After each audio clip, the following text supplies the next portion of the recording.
Shalom.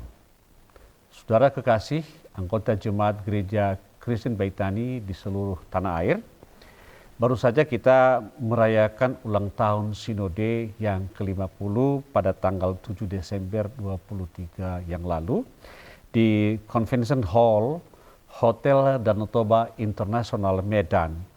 Dalam acara ulang tahun yang ke-50 ini adalah merupakan momentum bagi gereja Tuhan untuk menatap ke depan bagaimana pelayanan kita untuk menjadi dampak bagi Indonesia pada khususnya dan pada dunia pada umumnya. Natal adalah merupakan perayaan sukacita karena Allah berkenan menjumpai seluruh ciptaannya dalam peristiwa kelahiran Yesus Kristus. Sukacita itu terungkap antara lain dalam menyanyikan lagu-lagu pujian para malaikat dan bala tentara surga. Kemuliaan bagi Allah di tempat yang maha tinggi dan damai sejahtera di bumi di antara manusia yang berkenan kepadanya sebagaimana tertulis dalam Lukas pasal 2 ayat 14. Berita sukacita tentang kelahiran Yesus di kota Bethlehem menggembirakan hati para gembala.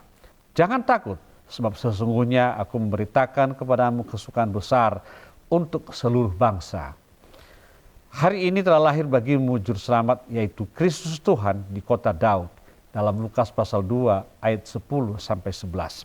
Para gembala adalah pribadi-pribadi yang sederhana yang memiliki harapan besar kepada Sang Mesias sebagai pembawa damai sejahtera. Natal mengajak kita untuk masuk dalam karya penyelamatan Allah dan bertemu dengan Sang Juru Selamat agar mengalami damai sejahtera. Hendaklah damai sejahtera Kristus memerintah dalam hatimu, karena untuk itulah kamu dipanggil menjadi satu tubuh, dan bersyukurlah di dalam Kolose pasal 3 ayat 15. Damai sejahtera atau yang dikatakan shalom sebagai suasana hidup yang damai, rukun dan tentram. Tidak hanya berkaitan dengan hubungan antara manusia dengan Allah, tetapi juga hubungan antara sesama umat manusia dan antara manusia dengan alam semesta. Saudara-saudara kasih, kelahiran Yesus yang menjadi wujud karya penebusan Allah telah membawa sukacita bagi umat beriman. Kelahirannya telah membarui hidup dan mendorong kita untuk terus berjalan bersama menegakkan kerajaan kasih di tengah berbagai perbedaan agama, suku, budaya, adat istiadat, dan golongan.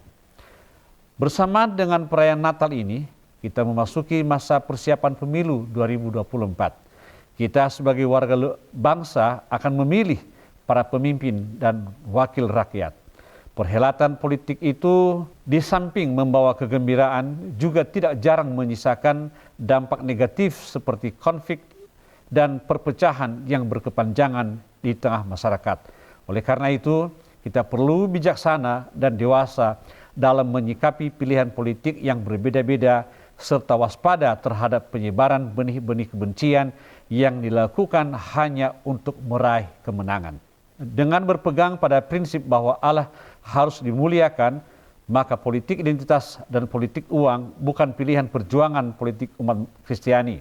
Kita menolak politik kekuasaan yang menghalalkan segala cara, termasuk mengorbankan rakyat dan merendahkan martabat luhur kehidupan.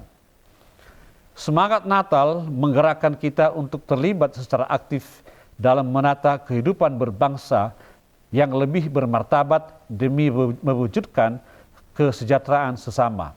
Oleh karena itu, kita mendukung perjuangan politik yang mengutamakan keadilan sosial.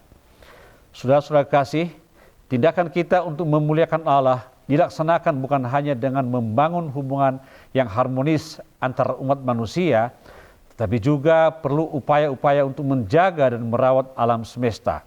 Damai sejahtera tidak hanya untuk manusia, tetapi juga untuk semua ciptaan yang kita dipanggil untuk turut menghadirkan sukacita bagi semua makhluk.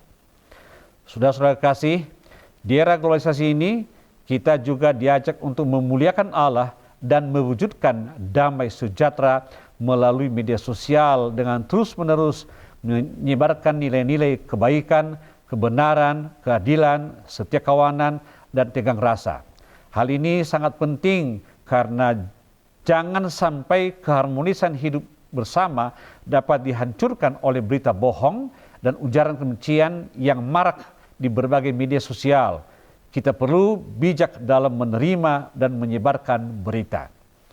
Para gembala pergi dan menemukan kebenaran kabar yang diterima dari malaikat ketika menjumpai bayi Yesus di palungan, lalu mewartakannya kepada yang lain.